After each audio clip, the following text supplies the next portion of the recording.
Hello बच्चों, मैं Mansi Sharma mission ज्ञान से स्वागत करती हूँ आप सबका राजस्थान सरकार और वेदांता के CSR इनिशिएटिव ई कक्षा में। बच्चों, आज जिस चैप्टर की हम शुरुआत करने वाले हैं उसका क्या नाम है? उसका नाम है on reading in relation to literature. बच्चों, दरअसल ये चैप्टर है कि आपको किस प्रकार से किसी किताब को पढ़ना चाहिए, किसी लिटरेचर की किताब को पढ़ना चाहिए। अब ये तरीका क्या है जानने के लिए क्या करेंगे, हम करेंगे इस चैप्टर की शुरुआत। तो चलो करते हैं शुरू। Very few persons know how to read. तो बच्चों, लेखक बोल रहा है कि बहुत कम लोगों को पता है कि कैसे पढ़ना है। Considerable experience with literature is needed before taste and discrimination can possibly be acquired। तो बच्चों, काफ़ी या फिर अधिक मात्रा में अनुभव की ज़रूरत होती है साहित्य के लिए, इससे पहले कि साहित्य के अंदर रुचि और डिस्क्रिमिनेशन यानी उस साहित्य की समझ पॉसिबली संभवतः प्राप्त की जा सके। यानी कि बहुत ज़्यादा अनुभव की ज़रूरत होती है बच्चों, इससे पहले कि रुचि आए, समझ आए उस लिटरेचर के बारे में। And without these it is almost impossible to learn how to read. और इनके बिना ये लगभग असंभव है सीखना कि हम कैसे पढ़ें। आई से ऑलमोस्ट इम्पॉसिबल। तो अब लेखक क्या बोल रहा है? मैं ये कह रहा हूँ कि ये लगभग असंभव है। Since there are some rare men who through a kind of inherited literary instinct are able to read very well even before reaching the age of 25 years। तो बच्चों, लेखक बोल रहा है कि मैं ये कह रहा हूँ कि लगभग असंभव है। क्यों? क्योंकि अभी भी कुछ दुर्लभ आदमी हैं यानी दुर्लभ इंसान हैं जो कि एक प्रकार की इनहेरिटेड यानी कि वंशागत लिटरेरी इंस्टिंक्ट यानी कि साहित्यिक इंस्टिंक्ट सूझबूझ के कारण पढ़ने में सक्षम है बहुत अच्छी तरह से before reaching the age of 25 years, इससे पहले कि उनकी उम्र होती 25 साल। तो बच्चों, लेखक ये बोल रहे हैं कि भाई बहुत कम लोगों में समझ होती है कि किस प्रकार से हमें पढ़ना है, रीड करना है ना। और रीड भी क्या, साहित्यिक वो जो ज्ञान है वो बहुत कम होता है। और फिर क्या बोल रहा है लेखक? लेखक ने कहा कि ये असंभव होता है कि एक व्यक्ति क्या कर पाए बच्चों, एक व्यक्ति वो रुचि पैदा कर पाए, वो समझ पैदा कर पाए। कैसे? क्योंकि उसके पास अनुभव नहीं है।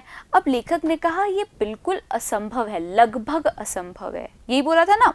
तो लगभग असंभव क्यों बोला लेखक ने? उसने ये कहा कि कुछ जो लोग हैं उनके अंदर वंशागत साहित्यिक सूझबूझ होती है, समझ होती है, जिसके कारण वो तो 25 साल से पहले ही बहुत अच्छे से पढ़ना सीख लेते हैं।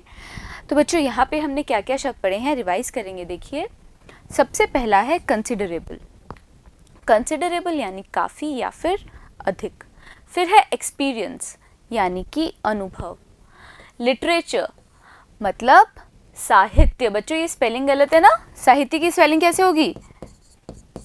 ऐसे, साहित्य। फिर है टेस्ट यानी कि रुचि। डिस्क्रिमिनेशन मतलब समझ। पॉसिबली यानी कि शायद। अक्वायर्ड यानी कि प्राप्त। इम्पॉसिबल यानी कि असंभव। रेयर यानी कि दुर्लभ। इनहेरिटेड यानी कि वंशागत। लिटरेरी मतलब, यहाँ पे लिटरेरी का मतलब है साहित्यिक।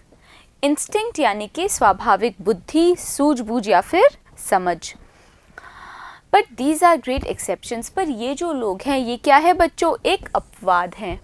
And I am speaking of the average. मैं बात कर रहा हूँ साधारण लोगों की, जो औसतन जो लोग हैं उनकी।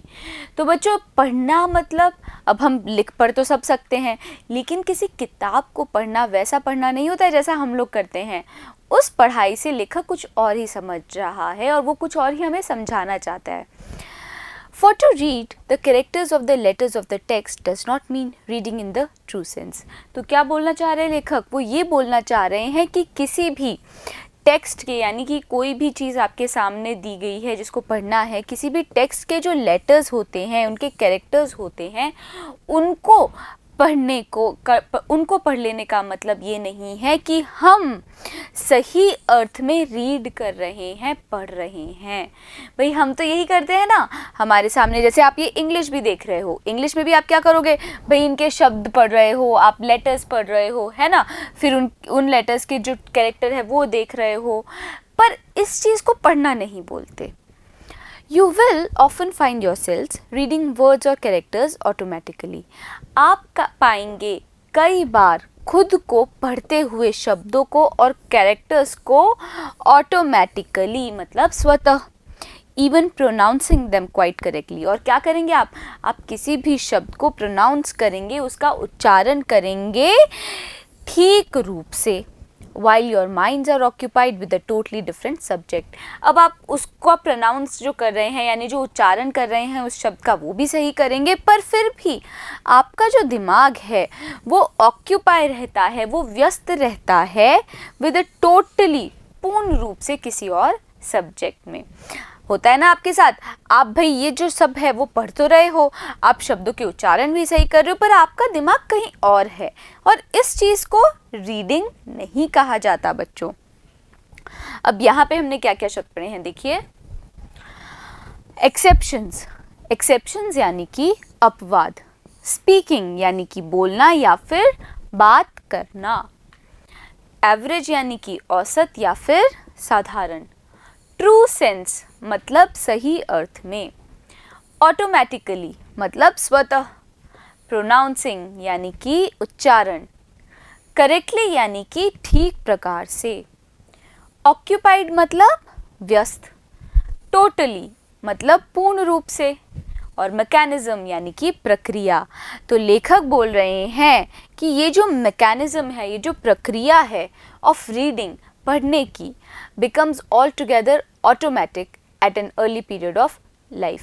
ये सारी जो प्रक्रिया है वो एकदम स्वचालित हो जाती है हमारे जीवन के बहुत अर्ली काल में, है ना, यानी बहुत पहले के काल में ही हम बहुत जल्दी अपने आप से ही स्वतः ही चीज़ों को पढ़ना सीख लेते हैं। And can be perform irrespective of attention. और इस पढ़ने की ये जो प्रक्रिया है इसको हम परफॉर्म कर सकते हैं, यानी ये प्रक्रिया हम कर सकते हैं इर्रिस्पेक्टिव ऑफ अटेंशन, बिना ध्यान दिए। Neither can I call it reading to extract the narrative portion of a text from the rest simply for one's personal amusement। तो बच्चों लेखक ये बोल रहा है, ना ही मैं ये बोलता हूँ कि रीडिंग क्या है, रीडिंग का मतलब क्या है। अब लेखक ने अभी तक हमें क्या समझाया कि भाई रीडिंग का मतलब ये नहीं है कि किसी भी टेक्स्ट के लेटर पढ़ लो, आप उसके कैरेक्टर्स पढ़ लो, और ना ही रीडिंग का मतलब ये है कि एक्सट्रैक्ट करना, निकालना किसी भी टेक्स्ट का कुछ नरेटिव पोर्शन, यानी कि कुछ ऐसी कथा या फिर कोई ऐसी बात, उस इम्पॉर्टेंट बात को निकालने को भी रीडिंग नहीं कहते।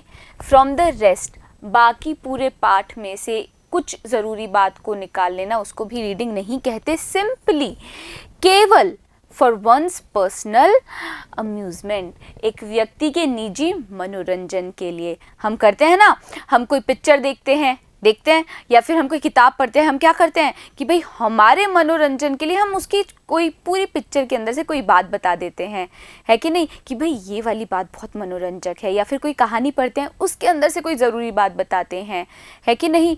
इसको भी बच्चों रीडिंग नहीं कहा जाता। और in other words, to read a book for the story.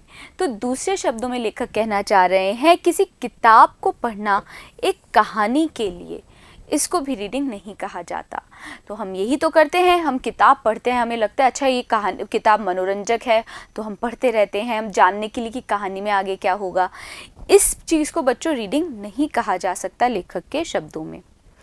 Yet most of the reading that is done in the world is done in exactly this way। अब रीडिंग इसे कहा नहीं जा सकता, पर फिर भी ज़्यादातर जो लोग हैं जो रीड करते हैं वो ठीक इसी प्रकार से करते हैं। तो यहाँ पे क्या क्या शब्द है बच्चों देखिए। सबसे पहला है ऑटोमेटिक। ऑटोमेटिक यानी कि स्वचालित, इर्रिस्पेक्टिव यानी के बिना, अटेंशन यानी कि ध्यान, एक्सट्रैक्ट यानी कि निकालना, सिंपली, सिंपली का मतलब क्या होता है, केवल, पर्सनल यानी कि निजी। अम्यूजमेंट मतलब मनोरंजन। Thousands and thousands of books are brought every year, every month. I might even say every day by people who do not read at all. तो बच्चों कई हज़ारों की संख्या में किताबें खरीदी जाती हैं हर साल, हर महीने, और मैं तो ये भी बोल सकता हूँ कि हर दिन उन लोगों के द्वारा जो पढ़ते ही नहीं हैं। पढ़ते ही नहीं है मतलब जो सही प्रकार से रीड नहीं करते। They only think that they read. ये जो लोग हैं उनको क्या लगता है कि वो रीड कर रहे हैं। They buy books just to amuse themselves. वो किताबें खरीदते हैं, वो जो लोग हैं जो बोलते हैं कि हम तो पढ़ते हैं, वो किताबें खरीदते हैं खुद को अम्यूज़ करने के लिए, यानी अपना मन बहलाने के लिए। To kill time, यानी कि किल टाइम का मतलब ये नहीं है कि समय को मार डालना है। किल टाइम का मतलब है समय को व्यतीत करना है। तो लेखक बोल रहे हैं कि लोग अपने मन बहलाने के लिए किताबें खरीदते हैं, समय व्यतीत करने के लिए किताबें खरीदते हैं। As they call it, in 1 hour or 2 their eyes have passed over all the pages and there is left in their mind a vague idea or two about what they have been looking at, and this they really believe is reading. तो बच्चों लेखक बोल रहे हैं कि ज़्यादातर लोग खुद के मनोरंजन के लिए पढ़ते हैं ना, वही लोग क्या बोलते हैं कि वो 1 घंटे में या 2 घंटे में लगातार अपनी आंखें पास करते हैं उन पेजेस से। यानी लेखक बोल रहा है कि ऐसे लोग जो बोलते हैं कि भाई हम पढ़ते हैं, वो लोग असल में क्या कर रहे होते हैं, बस किताबों की हर लाइन पर अपनी नज़र फिरा रहे होते हैं, हर पन्ने पे अपनी नज़र फिराते हैं। And there is left in their minds, और ऐसे लोगों के दिमाग में रह जाता है अ वेग आइडिया, एक अस्पष्ट सा आइडिया, और 2 1 या 2 आइडिया अस्पष्ट से about what they have been looking at, उस बारे में कि भाई वो क्या देख रहे हैं। And this they really believe is reading, और इसके ऊपर ये लोग यकीन करते हैं कि वो रीड कर रहे हैं। बच्चों लेखक ये बोल रहे हैं कि भाई आप क्या कर रहे हो, आप किताबें अपने मनोरंजन के लिए ला रहे हो, समय व्यतीत करने के लिए ला रहे हो, और इसके लिए आप क्या करते हो, पन्नों पर हर लाइन पर अपनी नज़र फेरते जाते हो, है कि नहीं, और आपको एक अस्पष्ट सा आइडिया हो जाता है कि भाई आप देख क्या रहे हो, यानी कि आपने क्या पढ़ा है। लेकिन इस चीज़ को भी लोग मानते हैं कि इसे बोलते हैं रीडिंग। अब लेखक कहना चाहता है कि भाई ये जो सारे लोग ऐसी चीज़ें करते हैं ना, इस कार्य को रीडिंग नहीं कहा जा सकता। रीडिंग का मतलब तो कुछ और ही होता है। क्या होता है बच्चों, अभी जानते हैं। पहले इन दोनों शब्दों को जो भी हमने पढ़े हैं रिवाइज करेंगे। देखिए, सबसे पहला है अम्यूज़। अम्यूज़ यानी कि मन बहलाना। फिर है वेग यानी कि अस्पष्ट। Nothing is more common than to be asked, how have you read such a book, or to hear somebody say, I have read such and such a book. तो बच्चों बहुत ज़्यादा सामान्य नहीं है, nothing is more common यानी कि इससे ज़्यादा कुछ सामान्य नहीं है ये पूछा जाना कि क्या तुमने कोई ऐसी किताब पढ़ी है, या क्या तुमने सच किताब पढ़ी है। यहाँ पे सच का मतलब ये है एग्जाम्पल देके। जैसे अगर मैं आपको बोलूँ कि भाई आपने इस वाली किताब का नाम सुना है या आपने ये वाली किताब पढ़ी है, तो आप बोलोगे हाँ या ना। तो ये जो सवाल होते हैं, इस प्रकार के जो सवाल हैं, ये बहुत ज़्यादा सामान्य होते हैं। और टू हियर समबडी से, और ये भी बहुत ज़्यादा सामान्य होता है किसी को बोलते हुए सुनना, I have read such and such a book, कि मैंने इस प्रकार की या ये किताबें पढ़ी हैं। But these person do not speak seriously, पर ये जो लोग हैं बच्चों, ये गंभीर रूप से बात नहीं करते। Out of 1,000 persons who say I have read this or I have read that, there is not one perhaps who is able to express any opinion worth hearing. तो बच्चों हज़ारों लोगों में से जो ये कहते हैं मैंने इसे पढ़ा है, मैंने उसे पढ़ा है, उनमें से क्या है, शायद एक भी नहीं होगा जो ये बता सके, ये एक्सप्रेस कर सके। क्या एक्सप्रेस कर सके, अपना ओपिनियन, अपना विचार जो लायक हो सुनने के। तो बच्चों यहाँ पे क्या क्या शब्द पढ़े हैं देखिए। पहला है बिलीव। बिलीव यानी कि यकीन करना। फिर है सीरियसली, मतलब गंभीरता से या गंभीरता पूर्वक। एक्सप्रेस यानी कि व्यक्त करना, ओपिनियन मतलब राय, वर्थ यानी कि लायक, worth hearing about what he has been reading. तो बच्चों क्या है भाई, ऐसे जो लोग हैं जो बोलते हैं हमने ये पढ़ लिया, हमने वो पढ़ लिया, उन लोगों के जो विचार हैं वो सुनने के लायक भी नहीं होते कि भाई असल में उन्होंने पढ़ा क्या है। Many and many a time I hear students say that they have read certain books. मैंने कई बार स्टूडेंट्स को, विद्यार्थियों को कहते हुए सुना है कि उन्होंने ये certain कोई खास किताब पढ़ी है। But if I ask them some questions regarding the books, पर अगर मैं उनसे उस किताब के संबंधित कोई सवाल करूं, I find that they are not able to make any answer. मैं ये पाता हूँ कि वो जो विद्यार्थी हैं वो उत्तर नहीं दे पाते, or at best they will only repeat something that somebody else has said about what they think that they have been reading. तो बच्चे क्या करते हैं, अगर विद्यार्थियों से पूछता हूँ कि भाई उस किताब के बारे में कोई सवाल कर लिया जाए और उसके उत्तर में वो क्या करते हैं, या तो वो उत्तर नहीं दे पाते या फिर वो दोहराते हैं कोई ऐसी बात जो किसी और ने कही थी कि वो व्यक्ति क्या सोचता है कि वो क्या पढ़ रहा है उसके बारे में।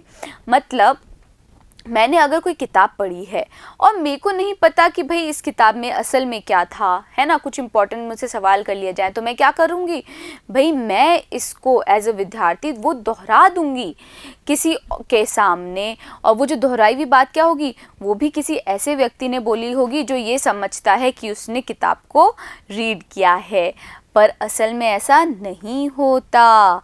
रीडिंग इसे नहीं कहा जाता बच्चों। आपके लिए ये उदाहरण दिया मैंने, है ना, कि भाई मैं तो आप अब खुद को मेरी जगह अपने आप को भी रख के देखो। अगर मैं आपसे कोई सवाल पूछूं कि बच्चों आपने एक कहानी पढ़ी है, तो आप या तो उत्तर नहीं दे पाओगे या फिर किसी और व्यक्ति के द्वारा जिसने ये कहानी पढ़ी है वही उत्तर को दोहराओगे, है कि नहीं। But this is not peculiar to students. It is in all countries the way that the great public devours book. तो बच्चों ये जो बात है ये peculiar नहीं है, विशेष नहीं है स्टूडेंट्स के लिए। इसका मतलब ये है कि सिर्फ विद्यार्थी ऐसा नहीं करते, ये जो चीज़ है वो पूरी दुनिया के हर देश के लोग करते हैं। यानी कि वो किताब को सही ढंग से नहीं पढ़ते, जैसे एक किताब को पढ़ना चाहिए वैसे नहीं पढ़ते। वो क्या करते हैं, केवल शब्दों के ऊपर से अपनी नज़र फेराते हैं अपने मनोरंजन के लिए। तो बच्चों यहाँ पे जो दोनों शब्द हैं उन्हें रिवाइज करते हैं। देखिए, सबसे पहला है रिपीट यानी कि दोहराना, फिर है पिक्यूलियर मतलब विशेष। It is in all countries the way that the great public devours book. तो बच्चों ये जो चीज़ है ये सभी देशों के सभी लोग करते हैं जो डिवाउर करते हैं, यानी चाव से पढ़ते हैं किताबों को। चाव से पढ़ने के बाद भी ये लोग उस किताब से संबंधित सवालों के उत्तर नहीं दे पाते बच्चों, क्योंकि सही मायने में ये किताब को रीड नहीं कर रहे हैं। I would say that the difference between the great critic and the common person is chiefly that the great critic knows how to read.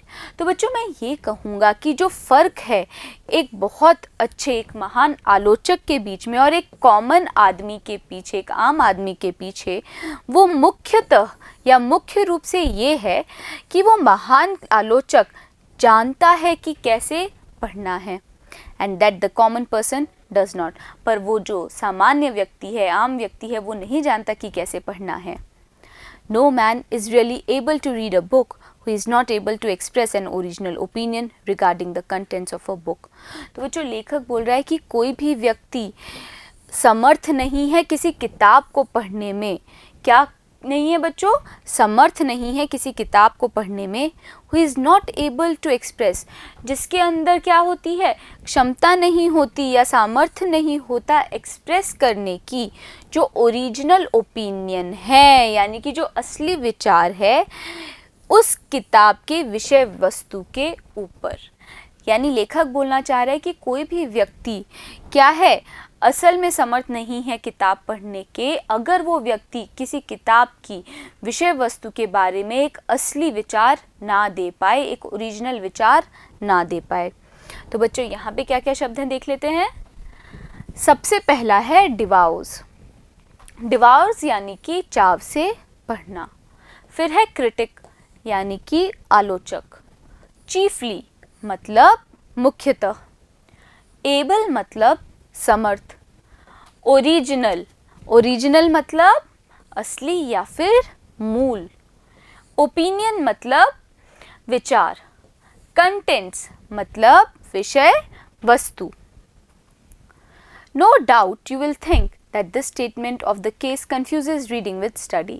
तो बच्चों कोई संदेह नहीं है कि आप ये सोचेंगे कि ये जो कथन है वो भ्रमित कर देता है रीडिंग को स्टडी से। भाई अच्छे से पढ़ने को, रीड करने को, स्टडी से, अध्ययन से हम क्या कर देते हैं, भ्रमित कर देते हैं। यू माइट से, हो सकता है आप लोग कहें, when we read history or philosophy or science then we do read very thoroughly, कि जब भी हम इतिहास के बारे में, फिलॉसफी यानी कि दर्शन शास्त्र के बारे में या फिर विज्ञान के बारे में पढ़ते हैं तो हम पढ़ते हैं उसे thoroughly यानी कि अच्छी तरह से। studying all the meanings and bearing of the text, सारे जो मतलब हैं उन चीज़ों के अंदर, इतिहास में, दर्शन शास्त्र में या फिर साइंस में, इन सब के अंदर क्या करते हैं, हम सारे मीनिंग्स को अच्छे से पढ़ते हैं। And bearing of the text, और जो टेक्स्ट है यानी जो उसमें लिखा गया है उसका मतलब निकालते हैं, अभिप्राय निकालते हैं। Slowly and thinking about it, और कैसे करते हैं, हम ये कार्य धीरे धीरे करते हैं उसके बारे में सोचते हुए। This is a hard study, इसे क्या कहा जाता है, एक कठोर अध्ययन कहा जाता है।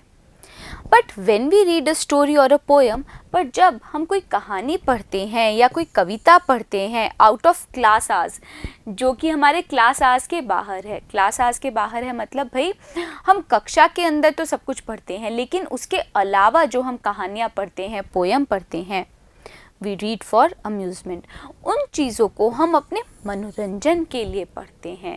भाई जैसे हिस्ट्री, फिलॉसफी और साइंस को पढ़ रहे हैं तो हम बहुत ध्यान से पढ़ते हैं, एक एक मतलब को समझते हैं, हर टेक्स्ट का अभिप्राय निकालते हैं। पर जब कक्षा समाप्त हो जाती है, जब हम अपने मनोरंजन के लिए किताब पढ़ते हैं तो वो हम उतने ध्यान से नहीं पढ़ते।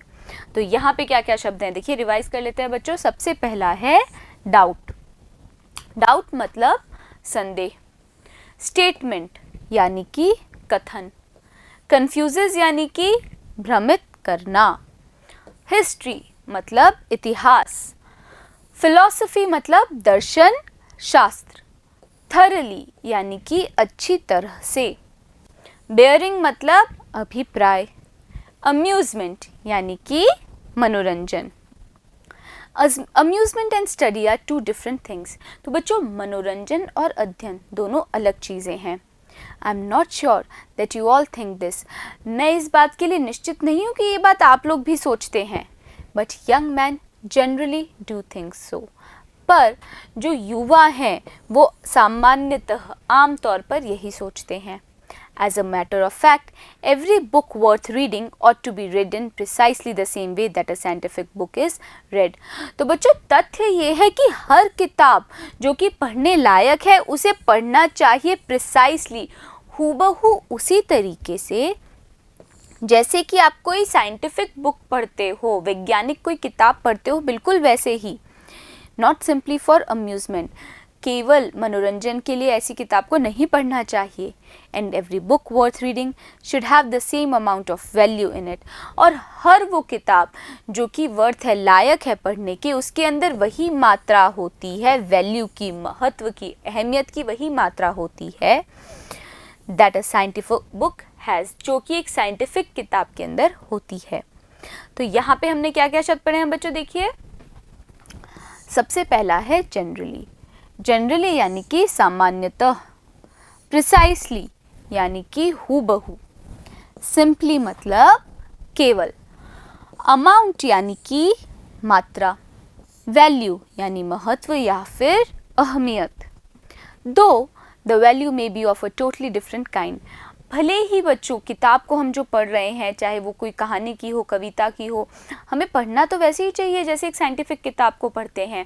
भले ही उसकी जो वैल्यू है, उसका जो महत्व है, अहमियत है, be of a totally different kind, वो पूरी तरीके से कोई अलग प्रकार का महत्व हो। For after all, a good book of fiction or romance or poetry is a scientific word. क्यों हो? भले ही कोई किताब फिक्शन हो, कोई काल्पनिक कहानी हो, रोमांस हो, प्रेम कथा हो या फिर कोई कविता हो, ये सब एक साइंटिफिक वर्क जैसे ही हैं.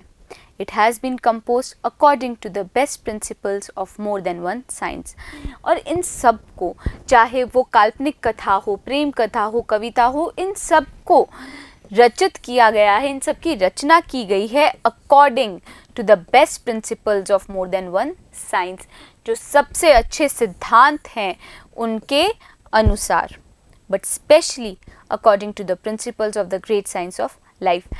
इनकी जो है साइंस के आधार पर तो इनकी रचना होती ही है, पर स्पेशली खास तौर से इनकी रचना की जाती है साइंस ऑफ लाइफ के अकॉर्डिंग. साइंस ऑफ लाइफ मतलब जीवन का जो विज्ञान है उसके अकॉर्डिंग, उसके सिद्धांतों के अनुसार इन सब की रचना की जाती है. The knowledge of human nature. और जीवन का विज्ञान क्या है बच्चों? जीवन का विज्ञान है नॉलेज, ज्ञान, ह्यूमन नेचर के बारे में, मानव स्वभाव के बारे में. तो बच्चों ये साइंस की किताबें नहीं होंगी, भले ही कहानियों की जो किताबें हैं, कविताएं हैं, पर ये एक इंसान के बारे में, एक इंसान के नेचर के बारे में, स्वभाव के बारे में ज्ञान प्रदान करती हैं. तो इसी कारण से इन सब किताबों को भी मनोरंजन की तरह नहीं, वैसे ही पढ़ना चाहिए जैसे आप किसी साइंस की किताब को पढ़ते हो. तो यहाँ पे क्या क्या शब्द हैं देख लेते हैं. सबसे पहला है टोटली. टोटली मतलब पूरी तरह से. फिर है फिक्शन यानी कि काल्पनिक कहानी. रोमांस मतलब प्रेम कथा.